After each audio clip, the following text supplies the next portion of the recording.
Hi everyone, it's Ray here from City Fan TV. I'm here with Jenny, obviously you know Jenny, Dab Hand City Fan, and we're here with Phil and Sean. How you doing, guys? Good, thank you. And you? Yeah, I'm well, thank you. Yeah, good. All thumbs up there. Obviously, we're here with two Spurs fans, two City fans. We're going to talk about Spurs versus City, or the other way around. Actually, Spurs are coming all the way up the M1 or the M6 to Manchester, or maybe flying these days. But it's Manchester City versus Spurs. Cracking game. It's going to be on Sunday, and we're here to preview that with all you guys. So thanks very much for joining us. I'm going to start off by talk about a little bit about history. People think a lot of people seem to think that women's football is a new thing, and actually it's a professional game that's new. Both clubs, each club has a long history in the women's game. So we'll start with either Phil or Sean. Do you want to tell us just a little bit about Spurs' history in the women's game? Yeah, it goes back quite a long way. Maybe not 35 years, but it was started up in the sort of in Hertfordshire area originally, and started off as a college team, which then sort of started to grow, and eventually they sought permission to start using the Tottenham or the Spurs ladies, as they were called at the time back then, and then it really sort of started to progress from there. I mean, one of the founder sort of members and things was a guy called Weaver, and the Weaver family have been a big part of the Spurs women sort of background, and as a family they've really helped get us to where we are today, really. Up until getting promoted to WSL, they were still Val Weaver was still joint chair lady, and it's only when the reins were handed over to the main Tottenham Hotspur club as we got promoted that the main club has actually taken over full reins of how everything's run. But it has been quite a last sort of 5 years. I've been going probably 7 years now, and started off at Ware Football Club, where we used to play in what looked like oversized shirts, and all seemed a bit sort of Heath Robinson, and it has changed an awful lot. Training once and twice a week in the evenings, to where we are now, obviously fully pro. Been promoted up through from the Southern Division champions, then went into Championship, had one season in Championship, and the following year then got promoted up along with obviously Man United, so who decided to join the Women's Party eventually. So it's been quite a sort of a rise, really. And for me, who's been there, going there on Wednesday and Thursday nights, where there's been like 100 people going to watch them, it's very, very different now with the new signings this season. And if you'd said that to me even probably 2-3 years ago, I would have been sort of shaking my head. It was always an aspiration, but to see us actually there and now competing is amazing. Can I ask Sean, how long have you been going to watch Spurs women's team? Yeah, so I started going sort of the season that they won the promotion to the what is now the Championship. I only saw a couple of games that season, but then they launched the season tickets, and I bought a season ticket in the hopes that it would make me go to the games, and it did. And since then, I've been to the vast majority of the home games, and last season did quite a lot of away games as well. So yeah, been going for sort of 3 or 4 years now, and really enjoying it.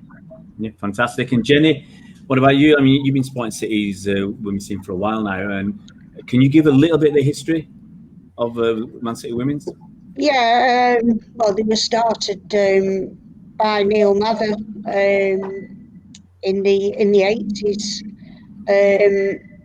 He went to the board and asked if he could set up a women's team, and I think a lot of them laughed at him, but said, yeah, go for it. And he was, he struggled. He had, I think, first game they played, they lost 10-0 or something like that. It was, it was quite difficult, but he kept persevering, and then they were reformed in 2014. and it was around that time that I started to go and watch them, and I've been watching them really ever since. Yeah. I did watch them for bits, but when I was younger, I lived in Buxton, and it was difficult. You couldn't get to games, and not like it is now. Yeah.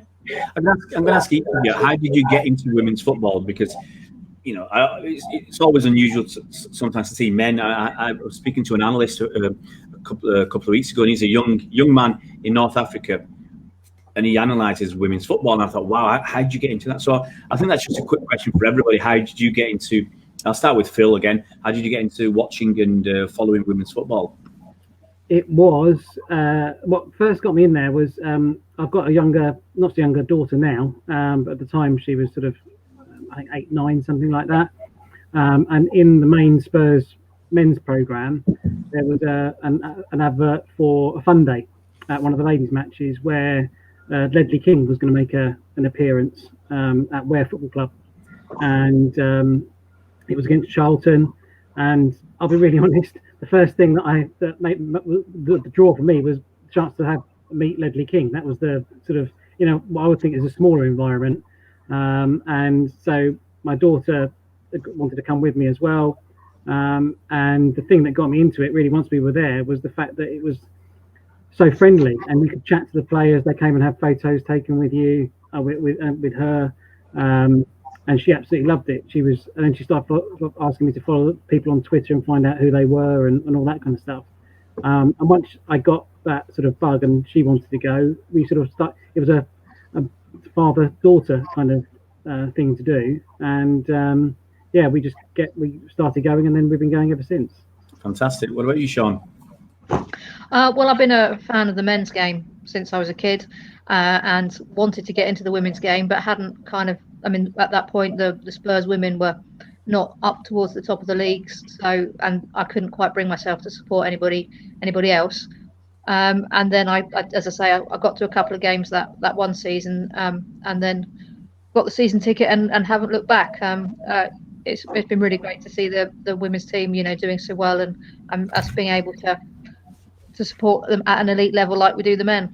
Yeah, fantastic. And Jenny? Yeah, well, I was always into football when I was younger. That was the place where you'd always find me on a football field with a bunch of lads. And it wasn't done then that women didn't really play football. There wasn't women's teams and stuff like that. Even when we went to secondary school, because it was an all-girls school, there was no football. But the BBC used to show the FA Cup final, and that's when I used to watch them mainly. And then obviously got into it more when I was living in Manchester. I've always followed Manchester City. I follow the men, and always followed the women. So yeah.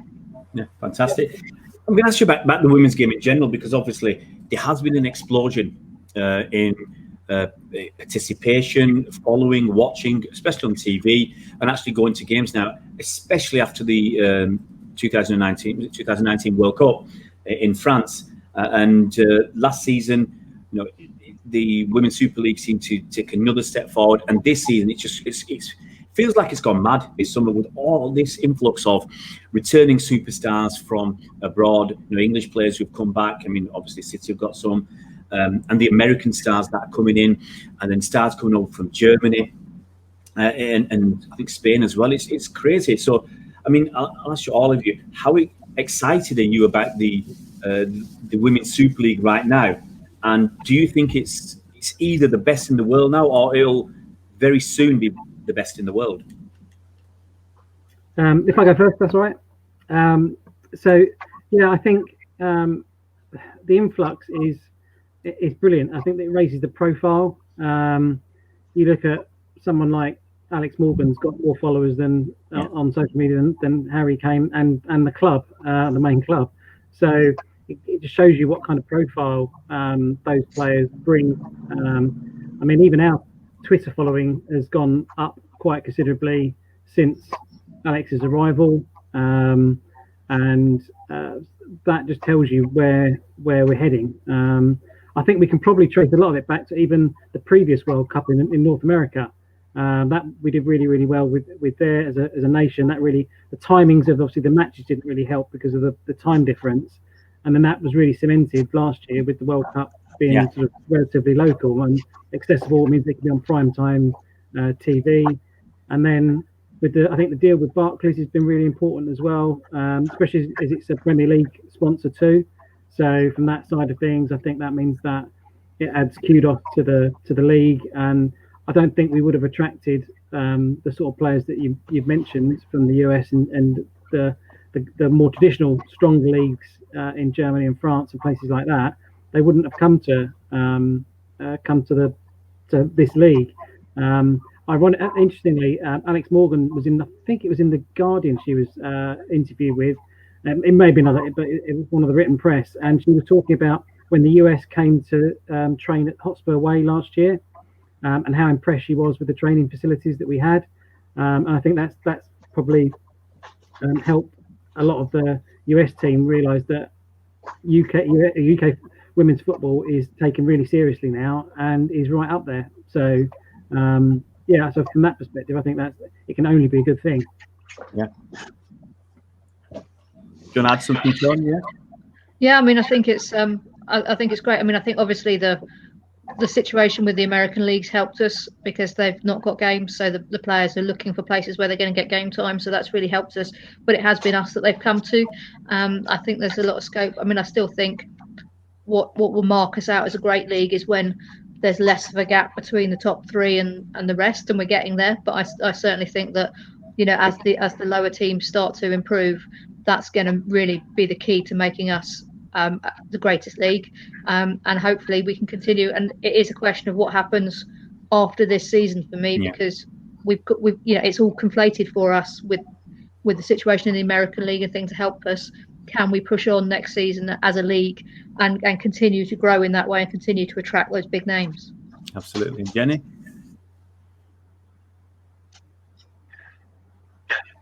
Yeah, I think, obviously American football, especially women's football, has been a lot bigger for them, more than it was for the men. And to get the players coming over here, whether it's permanent contracts or on loan. I mean, we had Carly Lloyd a couple of seasons ago. She came on loan while the USA weren't playing. And obviously we've signed the two this summer. Alex Morgan, massive draw. So yeah, you've got players coming from Australia and other places, and I just think it's a good thing. I think it raises the profile, which is what we want. Yeah, it's raising the profile and the standard of the women's game, which is fantastic. I'm going to get on to just briefly about last season, because obviously you guys, Spurs fans, you got promotion last season, so you should. I expect you're still ecstatic and overjoyed about that promotion season. So I'll start with Sean this time. What do you want to tell us about that last season and how it was for you and how happy you were to get promotion? Well, I mean, absolutely. I mean, this is our second season in the Super League now. So, we've settled in last season. But yeah, that was a great season for us. I think we weren't anticipating promotion quite yet. We'd kind of set our sights on the following season rather than that season. So it all came a little bit quickly for us. And in all honesty, towards the end of the season, about Easter time, it looked like it might be slipping away from us. But then we put our feet back on the gas and stormed through Charlton and Durham, and we had a great end to the season. And I mean, we were at Villa for the night we got promoted, and that was that was a sudden decision to dash up the motorway and enjoy that evening game. It was fantastic. Great feeling. And again, what we love about the women's game is that, or part of what we love is that we could be there and the players knew that we were there and were really grateful for those who travelled, and we were next to the dugout and joining in with the celebrations. It was a fantastic night, and I think it was just then followed by a great first season in the Super League where I think we exceeded everybody's expectations except perhaps the players. Yeah. What about you, Phil? Yeah, very, very, very similar. I think that night at Villa was, I think, any game under the lights, it always seems to have a special feeling. It's like European nights in the Champions League and things like that. It just adds to it, and it's the back home early from work, maybe driving up the motorway or wherever it is to go and see the team. And it was a 1-1 draw, so it's a typical kind of, as we go, like the Spursy way of doing things. And from that side of it, it was brilliant. And then it meant we could go to Durham, final game of the season, knowing we were there, and pop the champagne and have our little banners, and we're promoted. So I agree with Shauna. I think we probably weren't anticipating it like that season. It was probably going to be the season after that was when we would really push. But we had really good start to the season. Yeah, we dropped off a little bit, but then pushed on again. That game at Charlton where we were 2-0 down, and then came back to win 3-2 was just like amazing. So it was that kind of resilience that really changed things. And I think once they realised the end was in sight, they weren't going to let that chance go. Yeah.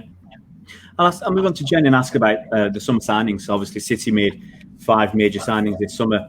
And I'll ask you, I mean, yes, some of them have not played many games. I think Rose Lavelle has only had a few minutes as a sub. Some of the others have had a little bit longer. Lucy Bronze has played a couple of games. Alex Greenwood has played 1. And I think Sam Newitz has featured in all the last, I think, 4 games. So, and we got Chloe Kelly as well. Sorry, I think she's played everything. So, how do you think our new players have settled in, Jenny? Yeah, Sam Newitz, I mean, she scored the winner the other night against Arsenal, and she seems to have settled in really, really well. Chloe Kelly's been outstanding since she come into the team. Lucy Bronze has played pretty, she's played up well. We know what she's capable of. She was there before she went to Lyon. And Rose Lavelle, she came on partway through the second half as a sub the other night. She looked good. She's getting over an injury, an ankle injury. So it might take her a little bit more time to get up to match fitness and whatever. But yeah, they all look good. Alex Greenwood's looked good when she's played for us. But yeah, they've all looked good, and they've looked exciting as well. Which yeah. So you guys, Phil and Sean, who have you got? Who have you signed over the summer, and have they settled in? So you pick anybody. Well, we brought in 2 players from Birmingham, so Keris Harrop and Rachel Williams. Keris has been fairly constant in the squad since she came in. Looked a bit dodgy in her first game to begin with, but she's settled in now and is playing well. Rachel Williams hasn't had much of a chance, and I'm not sure she will get much of a chance now, but we'll see. And then, of course, we've got the 3 players that have come over from Orlando Pride. So Alana Kennedy, who's Australian, and she's been fantastic. I mean, she's really starting to look good against Arsenal.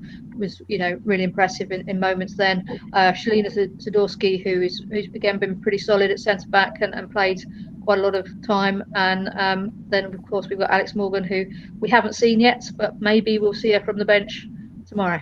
Yeah, I'll ask you this question, Phil. Then, who do you think for this season? Who are going to be your star players? There's going to be 3 players I'm asking for. Who do you think is going to be your star player? Who do you think in the past has been an unsung hero or might be an unsung hero? Someone who gets overlooked but actually is really important to the team. And maybe a younger player or a new player, one to watch going forwards. I think you can't look any further than Alex Morgan, really, as a star player.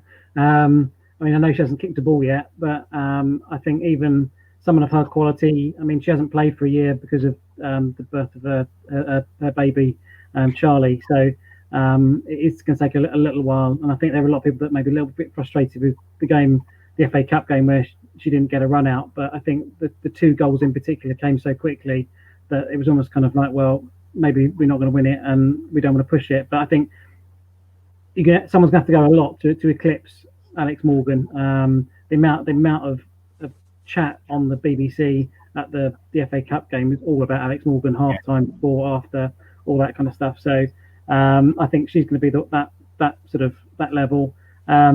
I think the one that's possibly overlooked, in my opinion, and I think she would have done well, last at the FA Cup game, was Rhiannon Dean. I think she's one of our top scorers. She's still young. She's underage England squad, and from that side of things, but she's proved that she knows where the goal is. So I think given a chance as an out-and-out striker, and she'll learn a lot from Alex. So Yeah. I mean, training with her, seeing what she does and looking at her as a role model, that can only improve her in the year. And then for me, up and coming, she's been laid off with an injury, but Jessica Naz, she's come through the academy again. She's underage England squads as well, and she's just recovering from ACL, so she's back in training now, and I think that I would tip her probably to be one of the rising stars. And again, similar reasons as a striker. I mean, you've got someone like Alex Morgan to help you along there and sort of give you some sort of, if she didn't already have aspirations, and that certainly will. Yeah, and Jenny, well, I mean, I'm pretty sure I might know what you say, but who do you think is going to be City's star player this season? The unsung hero and the one to watch? Well, I seem to think it's going to be somebody like Ellen White or Sam Lewis. It's sort of between them two as the star players. For unsung hero, I would say Gemma Bonner. She's had a couple of seasons with us. She's done really well in defence, and she still can't get an England call up. And I just don't know what she has to do to get that England call up. But for me, she's solid. She played again the other night. She took over from, obviously, Jen Beattie, who's a strong centre back, who had a good partnership with Steph Horton. And she's done the job. So for me, she's the unsung hero. Rising star, it's going to be somebody like Chloe Kelly or even Lauren Hemp when she comes back. We saw her briefly, obviously, in the Community Shield, and then she got injured. But she was so good for us last year, and I think she's just going to get better. Yeah, fantastic. Let's get on to this season and then moving on towards the game. How's your season started, Spurs fans? I've seen some of the results go through, and what are your expectations for this season? So how's it started, and what are your expectations? Well, we got a particularly unkind start to the season when it comes to the schedules, I think, and we've got a lot of difficult games in October. So I think we're not expecting a huge number of points in October. Obviously, started the season against West Ham was a draw, which is we would have liked to have won it, obviously, but with the way the teams have been the last season, we've been pretty close together, so that wasn't unexpected. And then we've gone straight into the top three teams really, and what we need to do is just keep our heads high and work hard. And when we get out of October, we get into the fixtures where we can start to accrue points and start to really make an impact. I think we're going to have to be at the point where we say, the league table is not going to show a reality of our situation until, later on in the season, just because, it's those teams that we're still we're still not at that level yet. Give us a couple of seasons and we will be. I even say, the end of this season when we play those teams again, I think we'll be closer to them. But it's still early on in the season for us to be playing those teams and still, getting our new players bedded in and finding out what our best 11 is at the moment, because I still think that we haven't quite got that sorted for this season. So it's going to be a tough month. But I think once we hit November, we'll really start to pick up points and do well. And I think we should be aiming for a similar finish to last season, and knocking on the door with Everton and Reading, hopefully, and starting to push up into those higher positions. Yeah, Phil, what do you think about? What are your expectations? Yeah, we've definitely been dealt a group of death effectively in October. It's not great, but as Elgadji says, you've got to play everybody eventually. So, but I think because the number of players that we have signed, I think it is going to take time to bed those in and for everyone to start working together. And I think that will That will probably bear fruit towards in probably November, December time. But overall, I think we had a good consolidated finish last season, and they'll be looking to push on. It's great to hear the likes of Alex talking about pushing on and wanting to win stuff and bits and pieces like that. So I think from that perspective, I think looking to improve on last year's position. But I think, as Sean said earlier, the top three are a class above sort of everybody else at the moment, and then it's almost like there's two leagues, and as long as we're knocking on that, I'd like to think we could be knocking on that door, trying to get into there. So Man United obviously going to be there or thereabouts as well. So they've improved, they've added to their squad, and I think that will do it. So from that side of it, yeah. A decent improvement on last year would be good, considering who we've signed. Yeah, okay. And Jenny, what are your expectations for City this season? To win the league, to go one better than last year. Obviously, we were disappointed with the way it ended last year, but we've started okay. Just the blip against Brighton, but you expect that when you play a team like Brighton, because they always knuckle down and they make it a game hard for teams that play them. So, yeah. Yeah. And Champions League? Are we going to do any? Are we going to get out of the group? I'd like to think that we can have a good run in the Champions League. I think having Lucy and Alex, who have obviously been through the Champions League and won it with Lyon, they're going to be there with their sort of expertise, and they can help some of the younger players and show us where we've perhaps gone wrong in the past. So, yeah, obviously Champions League, FA Cup's always a special one as well.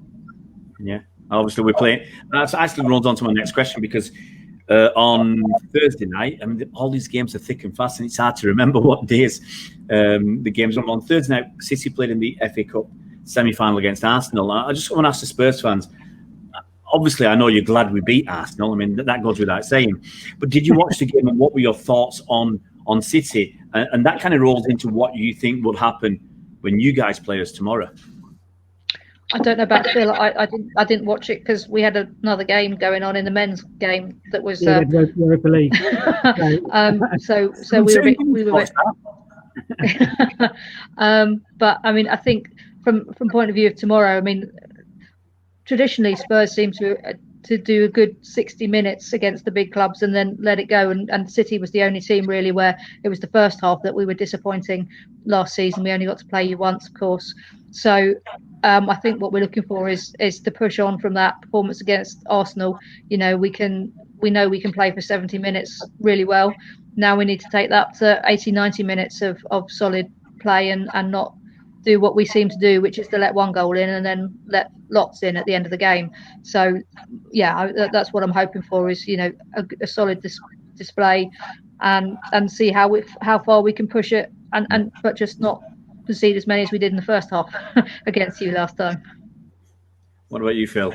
Yeah, I mean that first half at the Hive was pretty woeful, and it was game over after sort of 20 minutes or so. So it was from that side of it, especially as a newly promoted side, that knocks the stuffing out of you. I think, having said that, looking at how we played against the likes of Arsenal at the Spurs Stadium, and how we played against them in the FA Cup, that 60 to 70 minute mark, up until that point, we can be organised. We do know what we're doing. I still think we lack probably a cutting edge up front, and if Alex can play up front, I personally quite like to see someone like Rihanna Dean or someone like that up front to give us more of an option up front, without sacrificing too much in central midfield and defence. I think we can hold our own. But against Arsenal, it was two individual mistakes letting in the first two goals, and then you're having to push on then at that point. And then you get teams like Arsenal, Chelsea, they're going to rip you apart if you go gung ho against them. So on that basis, it's keeping that concentration, keeping the sort of the levels up all the way through that 90 minutes. Otherwise, you are going to get punished. Yeah, I mean, obviously, Jenny, I know you watched the game, and I mean, for me, it was like that match against Arsenal for City.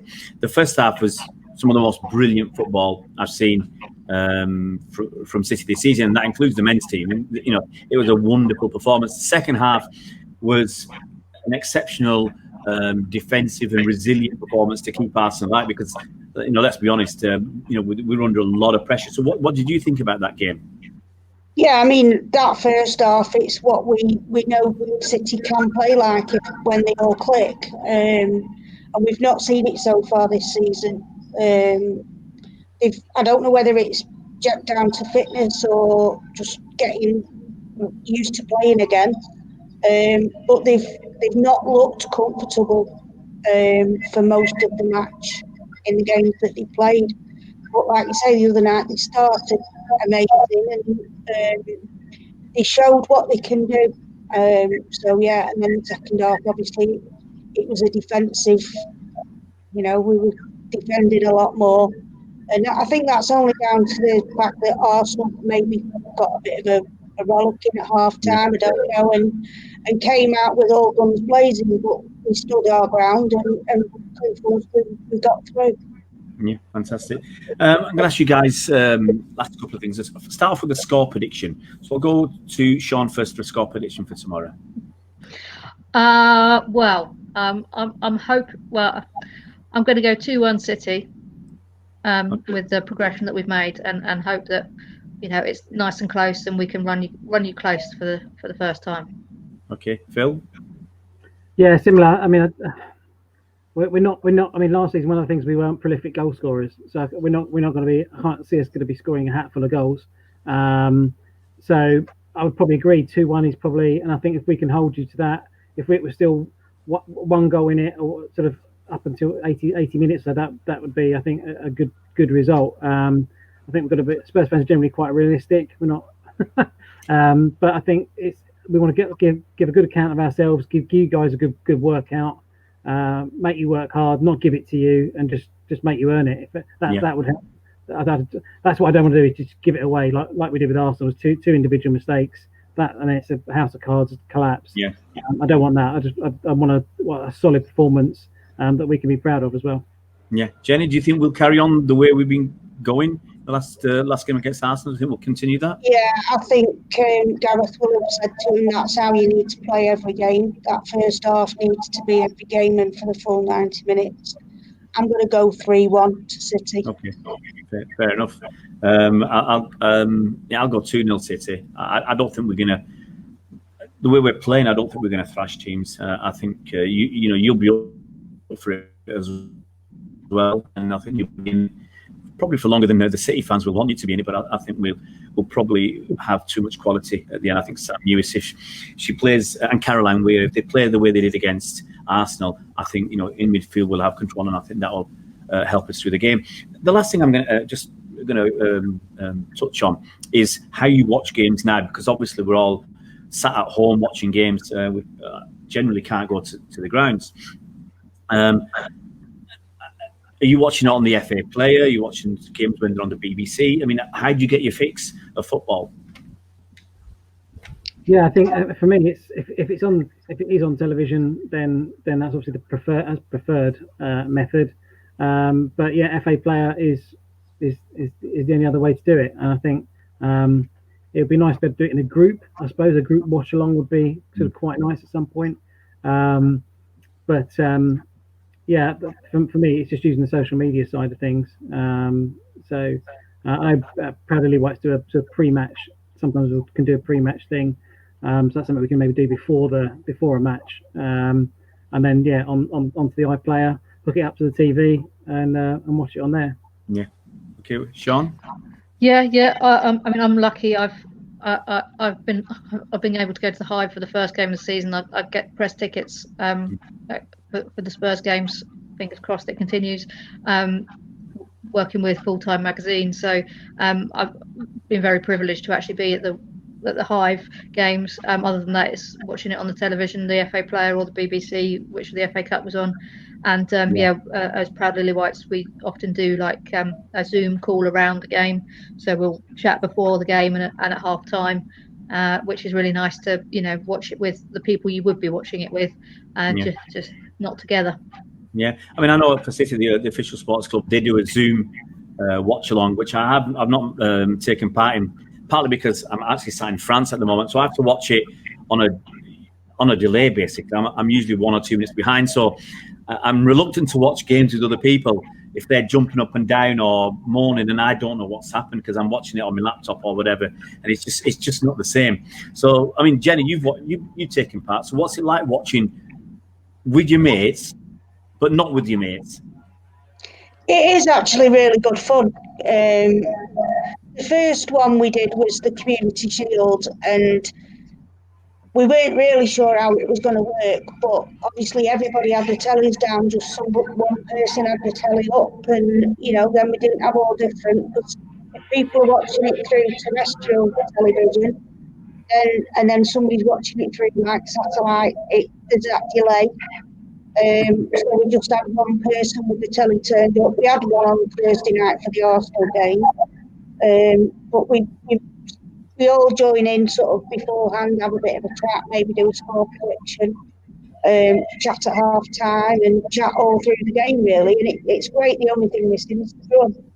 Yeah. I mean, I want to just say something at the end and why it is really important for the women's game that we do get more access and more games on the telly and the live games and stuff. Because there's an interview that Caroline Weir did on the BBC. I think she's challenging Lauro for the score predictions this week, and she was asked who her favourite footballer was, and she said Zinedine Zidane.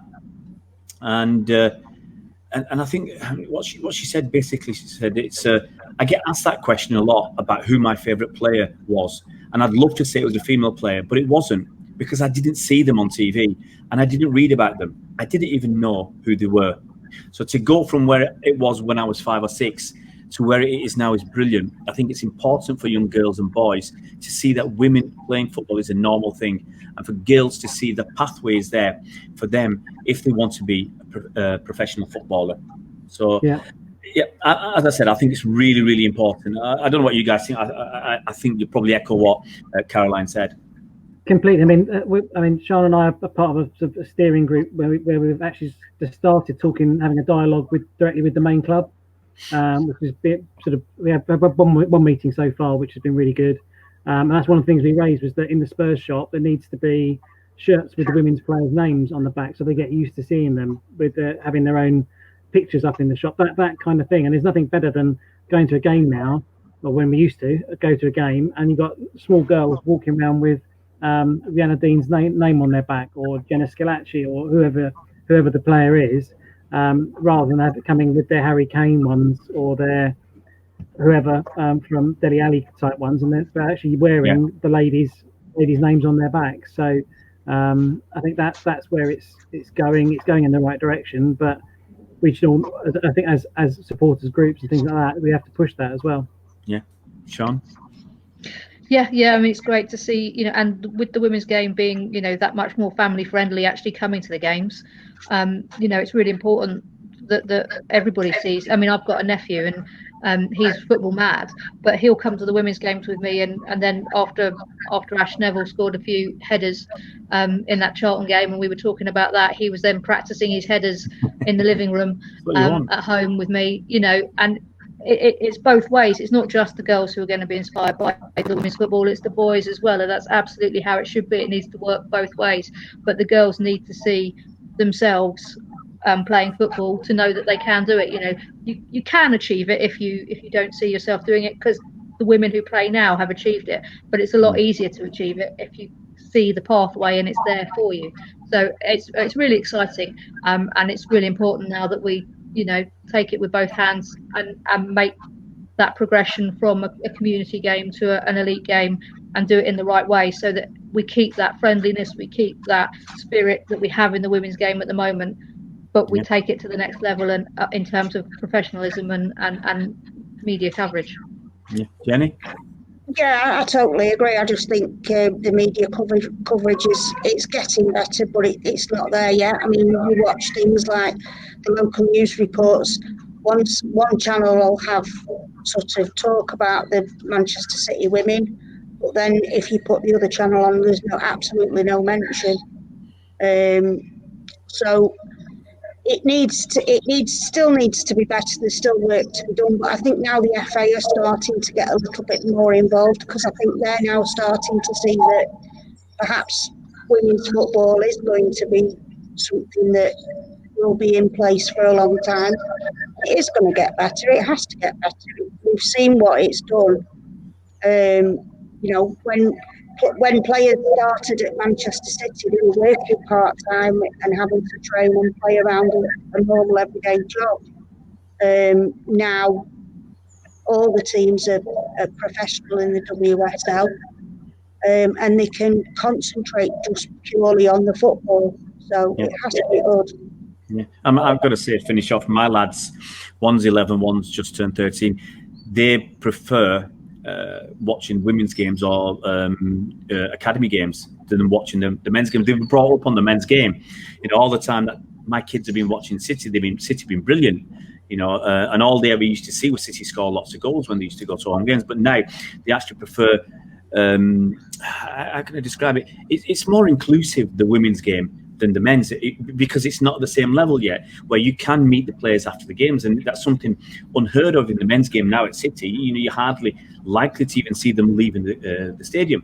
The only ones you ever see leaving the stadium are the ones who didn't play. You never see the players these days at home games, but at women's games, the players always come to the sideline. You get pictures, you chat with them, and it's just a totally different feeling. And I think if they can mirror that with the TV coverage, and make sure that everybody has, especially now, because you've got good access to all the men's games now, because of obviously the situation where we can't go to games, and they should try the level best to do the same for the women's game. So you're not searching around trying to find a way to watch the game or not watch it. Some people, people are struggling.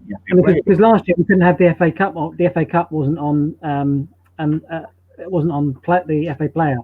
So, and Conti Cup's not on FA Player either. Yeah. So it's getting those kind of games added to the list and schedule. Yeah, the Conti Cup, for example, I think the two of the Liverpool games are in the afternoon at 2:00. Yeah, we've got one at 3:30. I think it is one of our games as well. Yeah, it's like, are you just sidelining it? Or are you trying to promote it? Because if you want to promote it, at least put it on a time. At least 6:00. That gives the people a chance to tea time or later, isn't it? So yeah. Well, I mean, I think the trouble with those fixtures is that they're not going to be televised. They're not going to be live. So and Man United and Spurs have got an early kickoff on Saturday. So they wanted to play as early as they could in the day on Wednesday from a footballing perspective. So I think which is a fair a fair situation to be in. But the question is, why aren't they being broadcast, and how can we get it so that all the games are broadcast when we can't get to the stadiums? I think as well when we start going to the games again, they need to look at the fixture lists and try and get some more double headers, because I think they work really well.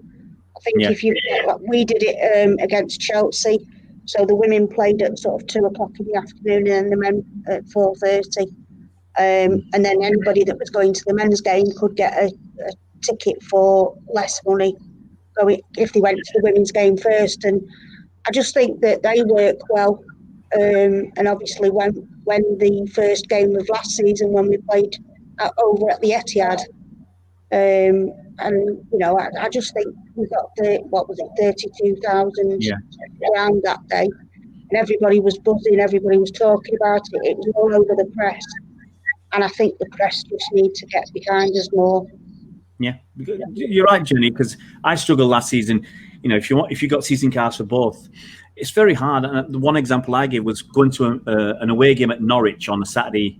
It was a late kickoff on a Saturday, and the women's game was on a Sunday lunchtime kickoff. I think it was 12:00 or something at Reading. That's hard work, especially if you have to go back to Manchester. My lad would have to go back. So I couldn't really justify spending the whole weekend at football. If it had all been on one day, you could have managed it. And it's just like scheduling. But that 2:00 is so frustrating. The 2:00 kickoffs, because kids in school can't watch it. They're not going to play hooky to watch the game of football, and the parents are working. So who's going to watch that game? I reckon it's Liverpool have just been tight.